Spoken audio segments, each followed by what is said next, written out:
Well, minutes ago, President Biden detailed today's meeting with Saudi Arabia's Mohammed bin Salman. The president telling reporters he pressed the crown prince on human rights and the economy.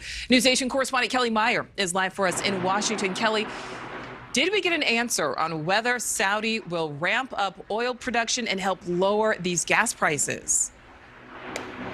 Well, Nichole, it was a bit more of a stay tuned. President Biden saying that oil was among the things he discussed with top Saudi leaders there tonight.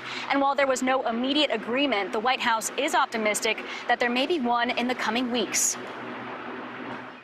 President Biden greeted in Saudi Arabia by Crown Prince Mohammed bin Salman, known as MBS, the de facto leader of the country President Biden once labeled a pariah, and who U.S. intel says directed the murder of journalist Jamal Khashoggi. He basically said that he was not personally responsible for it. I indicated I thought he was. Fist bumping, not shaking hands with MBS and staff, the White House says because of COVID protocols. Despite concerns of the kingdom's record on human rights, the president's purpose there to reestablish ties with the oil-rich kingdom and pressing the Saudis to boost supply in hopes of lowering gas prices here at home, although there's no guarantee. The kingdom and the United Arab Emirates, the two best bets for spare oil capacity, could boost supply by over 2 million barrels a day, according to the International Energy Agency. But it's unclear whether the Saudis will yield to U.S. pressure. Late Friday, President Biden held out hope. And I'm doing all I can to increase the supply for the United States of America, which I expect to happen. The Saudis share that urgency. And based on our discussions today, I expect we'll see further steps in the coming weeks. And the president has more meetings tomorrow with 9 leaders from across the region, including Saudi Arabia and the United Arab Emirates. The president saying that this trip is about, quote, positioning America in the region for the future. Nichole? All right, Kelly Meyer, live for us in Washington. Thank you. All right, we want to bring in now NewsNation political editor Chris Steigerwalt. Chris, all right, this is obviously new happening today, but what is actually realistic for President Biden to get done when it comes to these gas prices? We know he's already released those emergency reserves. Well, the emergency reserves, that's just some stuff politicians do.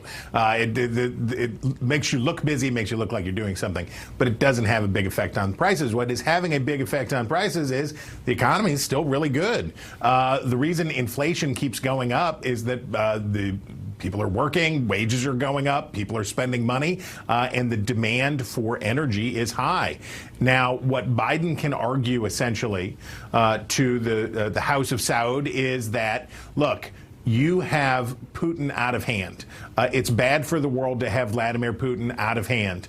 And the higher oil prices are, the more money Vladimir Putin has to be a bad actor in the world and to create this kind of upheaval and create these problems. By increasing their production, the Gulf states can disempower Putin. They take power away from Putin because as the oil supply goes up, the prices come down. That means that there's less money in Putin's pocket and more pressure on him from his oligarchs and the people in Russia who are suffering because of the sanctions from the West and elsewhere. Well, Chris, you know, obviously there's a lot of finger pointing right now, but is it fair to blame or on the flip side credit any president for the direction of the economy, whether it's good or bad? Well, you know, president's always happy to take the blame, but when it goes, or take the credit, but when things goes wrong, that's right. When things go wrong, that was somebody else's problem.